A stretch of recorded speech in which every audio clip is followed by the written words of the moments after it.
ہم نے اپنی 14 آیتوں کا ترجمہ کر لیا تھا، اب 15ویں آیت کا ترجمہ ہے۔ ثم الی مرجعکم، پھر تمہیں میری ہی طرف لوٹنا ہے، فانبئکم، پس میں آگاہ کروں گا، بما کنتم تعملون، تمہیں ان کاموں سے جو تم کیا کرتے تھے۔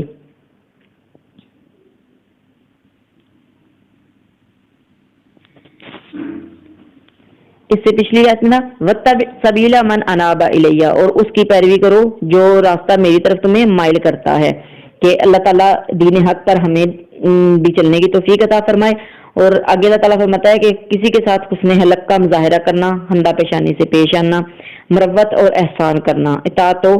اتباع کا بالکل معاملہ جو ایک وہ دوسرا ہے۔ آگے اتباع فقط اسی کی کرنی چاہیے جو ہر طرف سے رخ پھیر کر اللہ تعالیٰ کی طرف متوجہ ہو، کہ اپنے ماں باپ کے ساتھ تم حسن سلوک کے ساتھ رہو، ان کے سارے جو حقوق و فرائض ہیں ان کے پوری کرو، لیکن پیروی اس کی کرو جو راستہ میری طرف لے کے آتا ہو، اس انسان کی پیروی کرو جو تمہیں پلٹ کر میری طرف لے کے آتا ہو، کہ محبت اور محبت کے سارے رشتے توڑ کر ایک اللہ کی محبت اپنے دل میں بساؤ، اور جس کسی کے ساتھ وہ محبت کرے فقط اسی لیے کہ اس کے محبوب کا محبوب اور پیارا ہے۔ علماء نے تفسیر میں یہ فرمایا ہے کہ یہاں مراد حضرت ابوبکر صدیق رضی اللہ عنہ ہیں، کہ آپ کی انابت اللہ کی نشانی دیکھنی ہو تو آپ کی کتاب زندگی کا مطالعہ کیجئے، آپ کو پتہ چلے گا کہ اللہ کے بندے کیسے ہوتے ہیں، اور مصطفیٰ کریم صلی اللہ تعالی علیہ وآلہ وسلم کے مریدان باصفا کا کیا مقام ہے۔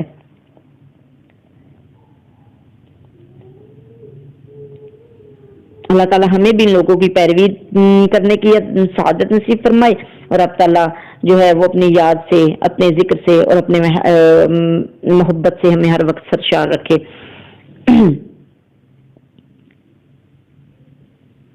اب یا بنیا انہا، لقمان نے کہا پیارے فرزند، ان تکو مثقال حبۃ من، اگر کوئی چیز رائی کے دانہ کے برابر وزنی ہو، خردل فتکن فی صخرۃ او فی السماوات او فی الارض یأتی بہ اللہ ان اللہ لطیف خبیر، یا بنیا اقم الصلاۃ، کہ حضرت لقمان جو ہے اپنے بیٹے کو پھر نصیحت کرتے ہیں کہ اگر کوئی چیز رائی کے دانہ کے برابر وزنی ہے، یا پھر وہ کسی چٹان میں ہے، یا آسمانوں یا زمین میں چھپی ہے، تو اللہ تعالیٰ اسے بھی لے آئے گا، بے شک اللہ تعالیٰ بہت باریک بین ہر چیز سے باخبر ہے۔ اور میرے پیارے بچے، نماز کو قائم کیا کرو،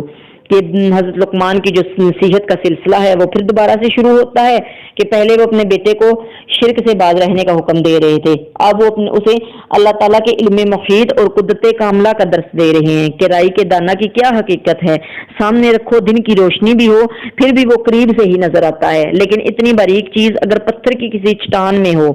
یا جو ذرہ زمین کی وسعتوں اور آسمان کی پنہائیوں میں بھی گم ہو، تو کون انسان ایسا ہے یا کون سا ایسا اللہ ہے جس کی مدد سے اس ذرہ کا سراغ لگایا جا سکے ہمارے لیے؟ بے شک یہ اسخد مشکل ہے، مگر اتنی چھوٹی چیز کہیں بھی ہو اللہ تعالیٰ سے مخفی نہیں ہے۔ یہ مومن کی جو ہیں وہ دو ذمہ داریاں ہوتی ہیں، ایک اپنی ذات کی تکمیل،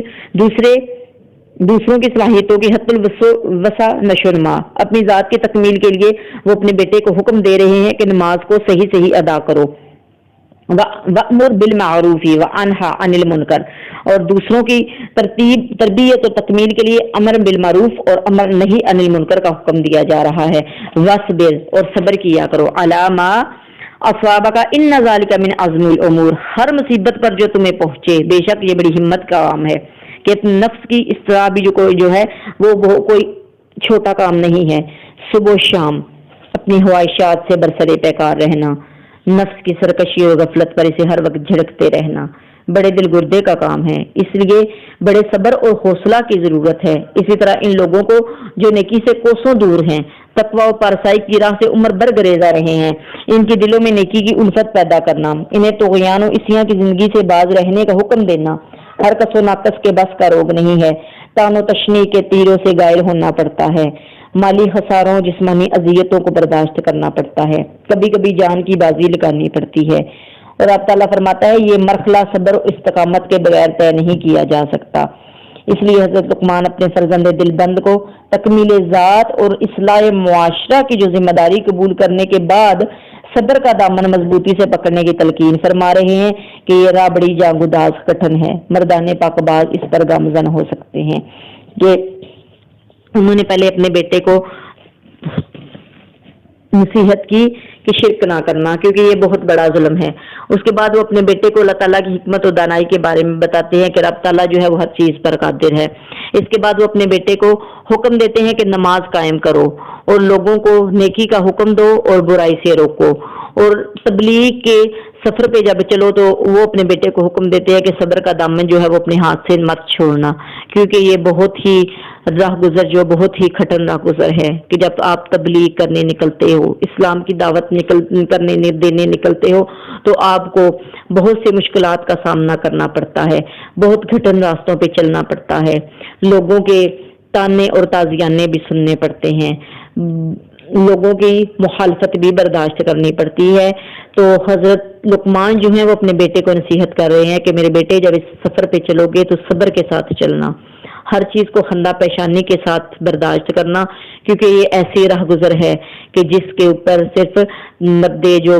کامل ہیں، جو صبر رکھنے والے انسان ہیں، وہ ہی چل سکتے ہیں۔